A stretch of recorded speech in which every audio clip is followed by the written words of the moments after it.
Hello viewers, I am Shomara Johnson. Welcome back to my YouTube channel. आज हम class 9 का exercise 1.2 का question number first करेंगे। इसमें आएगा आपका रियल नंबर। तो रियल नंबर का हमने चैप्टर स्टार्ट किया था उसमें ही हम रियल नंबर समझ चुके थे, और जिन लोगों ने नहीं समझा है वो इसका इंट्रोडक्शन जरूर देख रहे हैं, जो मैंने चैप्टर फर्स्ट में स्टार्टिंग में ही समझा दिया था।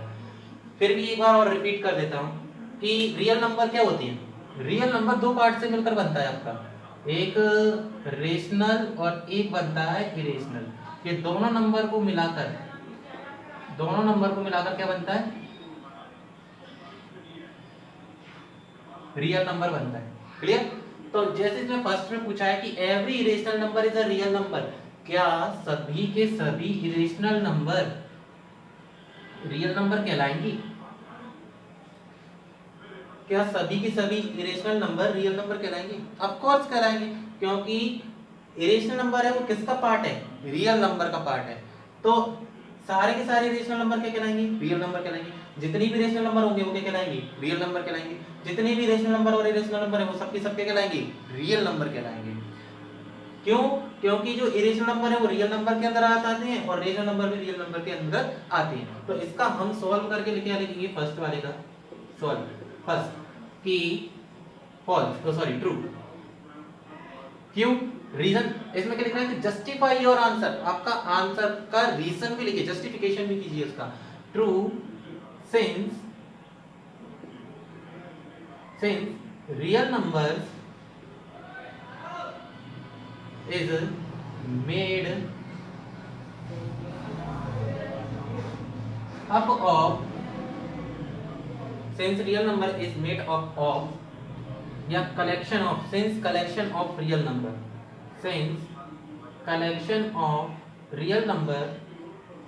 is made up of rational number and irrational number। Clear? Second वाला देखिए कि every point on the number line. अब नंबर लाइन पर जितने भी पॉइंट्स हैं, ये आपकी नंबर लाइन है, इस पर आपका 0 1 2 3 -1 -2 -3 on the number line is of the form root m। क्या वो सभी के सभी रूट m के रूप में होती है? जैसे √5 √6 √3 √-3 √-2, where m is a natural number. जहां पर जो m की वैल्यू होगी वो क्या होगी? Natural number. नेचुरल नंबर क्या होती है? जो अपने कहां से स्टार्ट होते हैं? 1 से स्टार्ट होते हैं। लेकिन कैसे होते हैं? पॉजिटिव होती है, नेगेटिव तो होती नहीं। लेकिन वो क्या बात कर रहा है कि जितने भी नंबर लाइन पर जितने भी पॉइंट्स हैं वो रूट m के रूप में होने चाहिए। तो रूट m में -3 भी आ गया, -2 भी आ गया, -4 भी आ गया, लेकिन m क्या होना चाहिए? नेचुरल नंबर होना चाहिए। तो यहाँ पर -3 तो नेचुरल नंबर नहीं है, यानी कि क्या हो गया? फॉल्स हो गया। तो क्या लिखोगे? फॉल्स सिंस या बिकॉज, फॉल्स बिकॉज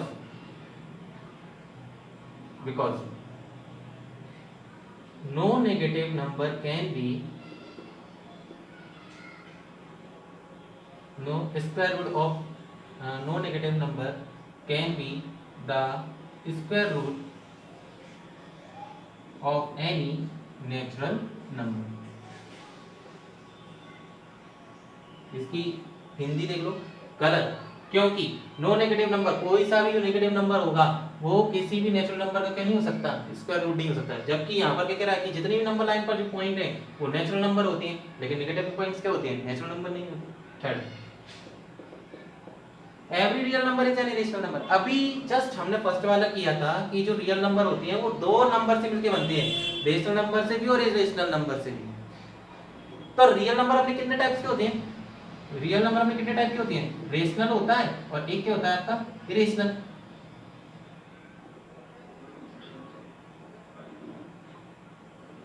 जबकि इसमें क्या लिखा है कि एवरी रियल नंबर, की जितने की भी रियल नंबर हैं, जितनी भी रियल नंबर है वो केवल और केवल क्या होती हैं? इरेशनल नंबर होती हैं। यानी कि रेशनल नंबर का काम ही खत्म हो गया ना।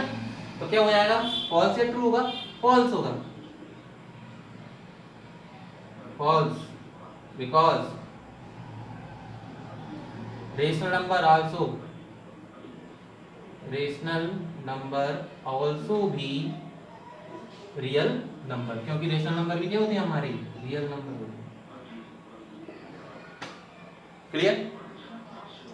भाई जिनको समझ में नहीं आ रहा ना वो समझने की बहुत कोशिश करें, क्योंकि जिनको अगर ये चीज़ समझ में नहीं आ रही तो लगता है उनका बेस बहुत कमज़ोर होगा, बहुत ज़्यादा वीक होगा, तो वो ज़्यादा से ज़्यादा मेहनत करें समझने के लिए। 9th क्लास का आप ये मानिए कि अगर आप 9th क्लास के ऊपर ध्यान नहीं दे रहे तो 9th क्लास में आगे आपको 10th क्लास में बहुत ज़्यादा दिक्कत आने वाली है, क्योंकि 9th क्लास का मैक्सिमम पोर्शन ऐसा है जो 10th क्लास में है। तो स्टूडेंट्स मैं यही बोलूँगा कि अगर आप इस पर जो अपनी 9th क्लास है उस पर ध्यान नहीं दे रहे तो 10th क्लास में भी आपको कहीं बहुत से चैप्टर ऐसे होंगे जिनमें आपको क्या आएगी, प्रॉब्लम आएगी, इसलिए 9th पर ज़्यादा फोकस करना है ज़्यादा। चलिए हम क्वेश्चन नंबर 2 करते हैं इसका। Question number 2, are the square roots of all positive integers, जितने भी पॉजिटिव इंटीजर्स हैं, जितने भी पॉजिटिव इंटीजर्स हैं उनका क्या स्क्वायर रूट। पॉजिटिव इंटीजर्स आपका 1 से लेके इनफाइनाइट तक जितने भी इंटीजर्स हैं, यानी कि 0 से लेके 0 भी इसमें आ जाएगा, तो जितने भी इंटीजर्स हैं उनका अगर आप स्क्वायर रूट्स निकालते हो तो उनका स्क्वायर रूट इरेशनल नंबर आएगा। इरेशनल क्या होता है, जो p अपॉन q के फॉर्म में नहीं होता, और रेशनल नंबर क्या होता है, जो p अपॉन q के फॉर्म में होता है। तो आप जिनका भी स्क्वायर रूट्स निकालोगे तो आपको ये बताना है कि जितने भी स्क्वायर रूट्स निकालेंगे पॉजिटिव इंटीजर वो सारे सारे रेशनल होंगे। मैंने आपको बोला है कि जितने भी आपके जैसे 2 है 3 है 4 है ये क्या होते हैं, सारे के सारे रेशनल नंबर होते हैं। इरेशनल नंबर तो नहीं होते, क्योंकि इनको हम किस में डिनोट कर सकते हैं, p अपॉन q के फॉर्म में डिनोट कर सकते हैं, इसलिए रेशनल नंबर है, इसलिए क्या नहीं होंगे, इरेशनल नंबर नहीं होंगे। अब आप इसका स्क्वायर रूट निकालिए, देखिए √3 का स्क्वायर रूट इरेशनल नंबर होगा, √2 का भी स्क्वायर रूट इरेशनल नंबर होगा क्योंकि इनका स्क्वायर रूट निकलेगा नहीं, √4 का स्क्वायर रूट कितना होगा 2, क्या 2 आपका इरेशनल नंबर होगा नहीं, ये क्या कहलाएगा रेशनल नंबर होगा। तो कुछ पॉजिटिव इंटीजर्स ऐसे होंगे जिनका स्क्वायर रूट तो रेशनल नंबर होगा, लेकिन कुछ ऐसे इंटीजर्स होंगे जिनका स्क्वायर रूट क्या आएगा, रेशनल नंबर आएगा। और यहां पर ये बात कर रहा है क्या, सबकी जितने भी इंटीजर्स हैं, √4 भी, √5 भी, √6, √7, √8, √9, और √9 का भी आपका क्या होता है 3 होता है। तो ध्यान देना, इसलिए यहां पर हम सॉल्व में लिखेंगे कि no the square root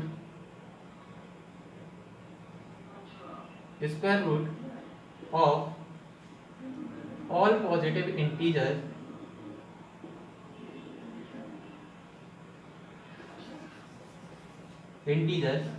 are not irrational। आगे एक नॉट, यदि नहीं तो नहीं तो है, गिव एन एग्जांपल, एग्जांपल भी दीजिए, द एग्जांपल नहीं example of the square root of a number, किसी भी नंबर का स्क्वायर रूट, ऐसा मतलब एग्जांपल देना है कि उस नंबर का स्क्वायर रूट क्या हो, रेशनल नंबर हो। तो √4 इक्वल्स टू 2 या √9 इक्वल्स टू 3, √4 इसका स्क्वायर रूट क्या होगा 2 होगा। ये हमारा क्या है, is an example of the square root of a number that is a rational number। ठीक है, ये हमारा क्वेश्चन नंबर 2 कंप्लीट हो गया। अब आगे हम पढ़ते हैं क्वेश्चन नंबर 3। चलिए क्वेश्चन नंबर 3 देखो, इंपॉर्टेंट क्वेश्चन है, ध्यान देना। शो हाउ, आप बताइए कि कैसे √5 को can be represented on the number line, number line पर रिप्रेजेंटेड कैसे करेंगे। अच्छा √5 की वैल्यू कितनी होती है, लगभग 2.45 के समथिंग जाती है जब आप डिवीजन मेथड से निकालोगे, तो 2.45 तक आपको करना पड़ेगा, स्केल से एक लाइन खींचनी पड़ेगी। लेकिन हमें उस टाइप से करना करके मतलब स्केल वगैरह का यूज करना है आपको, और उस पे आपको क्या प्रूफ करना है, √5 प्रूफ करना है। तो हम इसके लिए सॉल्व करेंगे। अब सॉल्व करने के लिए आपको क्या करना पड़ेगा, थोड़ा सा समझना है इसमें, √5 आएगा कैसे पहले नंबर लाइन पर। ये हमारी नंबर लाइन है, हमने एक लाइन ड्रॉ कर ली, ये नंबर लाइन। अब इसमें हम नंबर लेंगे कैसे, आपको क्या करना है, अच्छा नंबर लाइन आपकी कैसी होती है 0 1 2 3 4, और यहाँ पर आपके इंटीजर्स कैसे होते हैं -1 -2। गौर से समझना, नंबर लाइन बनाओगे तो डिस्टेंस सेम होनी चाहिए, यहाँ से यहाँ तक की जितनी डिस्टेंस है उतनी यहाँ से यहाँ तक की, यहाँ से यहाँ तक की, यहाँ से यहाँ तक की डिस्टेंस सेम हो तो आप स्केल का यानी कि रूलर का यूज करके बना सकते हो या कंपास का यूज करके बना सकते हो नंबर लाइन को। कंपास का यूज करके सिंपल हो जाएगी नंबर लाइन बनाना। ये बताता हूँ कंपास से कैसे बनानी है। पहले आप ये देखो, इसका हम बेसिक डिटेल पढ़ते हैं कि √5 को रिप्रेजेंट कैसे करेंगे। अधिकतर मोस्टली जो स्टूडेंट है ना कंफ्यूज होती है कि हम √5 को कैसे या √2 को √3 को नंबर लाइन पर कैसे शो करें। तो एक सिंपल मेथड बता रहा हूँ। सबसे पहले आप ट्रायंगल बनाना, ट्रायंगल राइट एंगल ट्रायंगल ही बनाना। क्यों? क्योंकि इसमें हम फॉर्मूला यूज करेंगे hypotenuse square is equal to length square plus base square. Hypotenuse square is equal to length square plus base square. Clear? Hypotenuse आपको क्या लेके आनी है, ये जो लाइन है ना ये तिरछी, ये टेढ़ी वाली लाइन, इसको हाइपोटेनियस बोलते हैं, तिरछी लाइन को। इसको हम इस पर लाएंगे क्या, √5। ठीक है, तो √5 लाने के लिए आप क्या कर सकते हो, लेंथ स्क्वायर को आप मान सकते हो, लेंथ स्क्वायर यानी 4 और +1 लिख सकते हो। ठीक है सर, लिख सकते हैं। 4 और 1 5 कितना हो जाएगा, 4 और 1 5 तो √5 आ गया। तो अब अपन यहाँ पर देखेंगे कि यहाँ से यहाँ तक की लाइन कितनी की होगी। तो 4 किसका स्क्वायर होता है, 2 का, और 1 किसका स्क्वायर होता है, 1 का। तो ये स्क्वायर हटा देंगे हम, ये स्क्वायर यहाँ पर कितना बचा, 2। तो यहाँ से यहाँ तक की आपको लाइन कितनी लेनी है, 2 की लेनी है, और बचा कितना, 1। तो यहाँ से लेके यहाँ तक की कितनी लेनी है आपको, 1। सपोज दैट √3 का लेना होता, √3 को आप ले सकते हो 2 + 1, 2 तो किसी का स्क्वायर होता नहीं है लेकिन √2 का स्क्वायर होता है, प्लस 1 का स्क्वायर। तो आपको जो नीचे वाली लाइन होती यहाँ से यहाँ तक पहले √2 लाने पड़ती, फिर 1। √2 का एग्जांपल समझो, √2 से क्लियर होगा। पहले √2 लाने के लिए क्या करना होगा, आप 1 + 1 लिख सकते हो। 1 किसका स्क्वायर होता है, 1 का, 1 का कितना स्क्वायर होता है, 1। तो यहाँ से यहाँ तक जो बना है ना वो यहाँ से यहाँ तक कितना लोगे, 1, और यहाँ से यहाँ तक कितना लोगे, 1। समझ में आ रहा है ना। ऐसे ही अगर √3 लेना होगा आपको, तो अब √3 की बात करते हैं तो कैसे ले सकते हो, 2 + 1, 2 किसका स्क्वायर होता है, √2 का, और 1 किसका स्क्वायर होता है, 1। तो पहले आपको √2 शो करना पड़ेगा इस पर, फिर उसके बाद यानी प्रोसेस होगी √3 की। तो अभी अपन √5 के बारे में पढ़ते हैं। √5 में मैंने बताया था आपको कि पहले आपको यहाँ से यहाँ तक कितना लेना है, 2 लेना है, फिर उसके बाद 1 लेना है, फिर उसको जो लाइन मिलाएंगे वो कितने की होगी हमारी, √5 की होगी। देखते हैं कैसे। अब कंपास का यूज कर लेना, पहले नंबर लाइन ड्रॉ कर ली, ठीक है, कितनी भी सेंटीमीटर की कर लेना, नहीं तो है ना कमेंट करके कहो कि सर है ना ये कितने सेंटीमीटर की ड्रॉ करनी है, ऐसा मत करना। आप क्या करना, कंपास से कितनी भी लेंथ लेना, कंपास को, ये मान लीजिए एक तरीके का मेरा कंपास है, मैंने यहाँ पर रखा और आर्क लगाते चला गया, मैंने एक आर्क ऐसे काटा, देखो ऐसे करके, ठीक है। फिर यहीं पे रखे विदाउट चेंजिंग द रेडियस, हमें वो आर्क को चेंज नहीं करना, यहाँ पर रखे फिर एक और आर्क काट दोगे, यहाँ पर रखे फिर एक और काट, फिर यहाँ पर रखे एक और काट दोगे, फिर एक यहाँ पर रखे एक और काट दोगे। कितने भी काट सकते हो, जरूरी नहीं है 5/3 2। ये मत कहना कि इसमें कितने काटने हैं, कितने भी काट सकते हो। अब इस बार नाम दे दो, ये 0 हो गया, ये 1, ये 2, 3 और ये 4। अब आप ये देखो कि यहाँ पर कितने की लाइन लेनी है अपन को, 2 की। तो यहाँ से लेके और यहाँ तक ये हमने 2 की लाइन ले ली, ठीक है। अब इसके बाद हमें पहले क्या करना है, 90 डिग्री का एंगल बनाना है। कितने डिग्री का, 90 डिग्री का। तो आपको किसका यूज करना है, प्रोटेक्टर का यूज करना है। प्रोटेक्टर का यूज यहाँ पर रख के और 90 डिग्री का एक पॉइंट लोगे, ये यहाँ पर आपने वो प्रोटेक्टर रख दिया, प्रोटेक्टर रख 90 डिग्री का एंगल बना दिया, ये लाइन ड्रॉ कर दोगे 90 डिग्री। इसके बाद आपको क्या करना है, इस पर 1 सेंटीमीटर का आर्क लगाओगे। 1 सेंटीमीटर यहाँ से लेके यहाँ तक, कंपास से नाप लेना, कंपास से यहाँ से यहाँ तक ले लिया, यहाँ पर रख के एक आर्क कट कर दोगे जो इस टाइप का कट जाएगा आपका, ये कट गया। यहाँ से लेके यहाँ तक की कितने की है, 1 यूनिट की है। इस जो लाइन मिलेगी, पॉइंट जो मिलेगा, इसको आप ज्वाइन कर देना, ये आपकी कितनी की आ जाएगी, √5 की। जैसे इसमें बताया था √5 की तो आया था, यहाँ से तक 2 और यहाँ से 1 तक तो √5 आ गया था। अभी और देख लेंगे। लेकिन ये जो लाइन आई है वो √5 को नंबर लाइन पर है क्या, नंबर लाइन पर है क्या, नहीं है।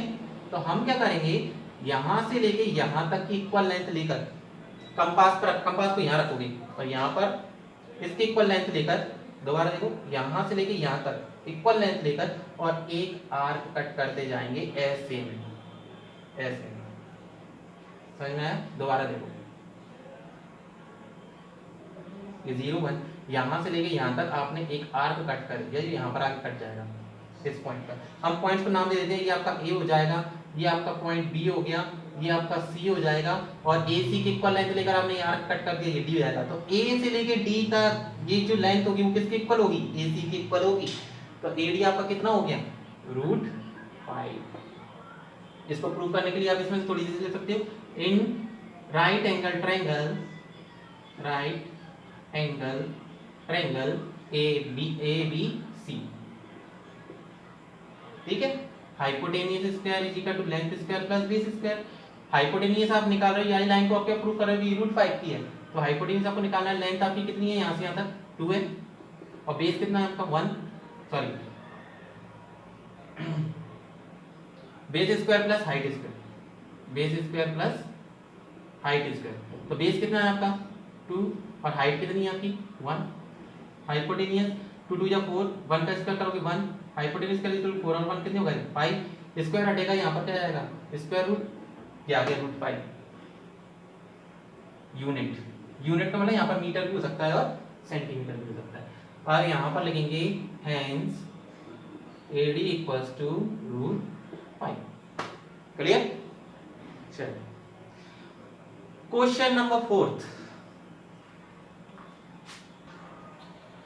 देखिए क्वेश्चन नंबर जो 4 है वो क्लासरूम एक्टिविटी है, यानी कि आपको खुद करना है, एग्जाम रिलेटेड नहीं है कि एग्जाम में आएगा। इसको मैं आपको शॉर्ट में समझा देता हूँ कि इसमें आपको क्या करना है, इस टाइप का फिगर दिया है, उसको आपको स्पिरल बनाना है, स्पिरल बनाना है। तो आपको ये दिया है इस टाइप का। अब आप इसमें केवल ये वाला ट्रायंगल देखना, OP1 और P2। इसमें यहाँ से यहाँ तक कितनी है 1, और ये क्या शो कर रहा है 90 डिग्री का एंगल, और ये कितना है 1। जब 1 और 1 का स्क्वायर करेंगे तो कितना आएगा? 1 square plus 1 square equals to 2, और 2 जैसे आप हाइपोटेनियस या क्या होगी आपकी हाइपोटेनियस होगी, hypotenuse square is equal to length square plus base square. Hypotenuse square is equal to length आपकी कितनी है 1, और बेस कितना है आपका 1। 1 का स्क्वायर और 1 का स्क्वायर कितना आ गया 1, और 1 का square 1। Hypotenuse square is equal to 2, कितना आ गया √2 आ गया। अब ये वाला ट्रायंगल लेना, तो इधर ये कितने डिग्री का एंगल बना है 90 डिग्री का, 90 डिग्री का बना है। तो ये आपकी क्या हो जाएगी बेस हो गया, और जो आपकी क्या हो गई हाइट, और ये क्या होगा हाइपोटेनियस। तो hypotenuse is equal to length square plus base square. Hypotenuse length कितनी है 1, और बेस कितना है आपका √2। 1 का स्क्वायर कितना हो गया 1, √2 का स्क्वायर 2, 1 और 2 कितने हो गए 3, यहाँ से स्क्वायर जाएगा तो √2 3 आ गया। अब जैसे इसको आप O को इससे ज्वाइन करोगे तो P4 हो गया, जो 90 डिग्री का ये 1, देखो ये 1 है ये 1 है, तो ये भी कितना होगा 1, यहाँ पे कितना हो जाएगा √4। फिर इसके आगे वहीं पर 90 डिग्री का एंगल बनाओगे, फिर इसको ज्वाइन करोगे तो ये कितना आ जाएगा √5। फिर इसको आप आगे और बढ़ाओगे, फिर इसको ज्वाइन करोगे तो ये कितना जाएगा आपका √6 आ जाएगा, ये 1 ही रहेगा, ये P5 हो जाएगा, ये P6 हो गया। फिर इसके आगे एक और लाइन बनाओगे, फिर इसको इससे ज्वाइन करोगे तो ये आपका कितने डिग्री का हो जाएगा, यहाँ पर कितने डिग्री हो गया 90 डिग्री का, तो ये कितना जाएगा √7, ये 1 हो गया। तो ऐसे करके आपको पूरा क्या करना है, इसको घुमाते जाना है, और यहाँ पर आगे ये क्या हो जाएगा टच हो जाएगा। यही आपका क्वेश्चन नंबर 4 है। ये हमारी एक्सरसाइज 1.2 कंप्लीट हो चुकी है। अब नेक्स्ट एक्सरसाइज हम कल पढ़ेंगे।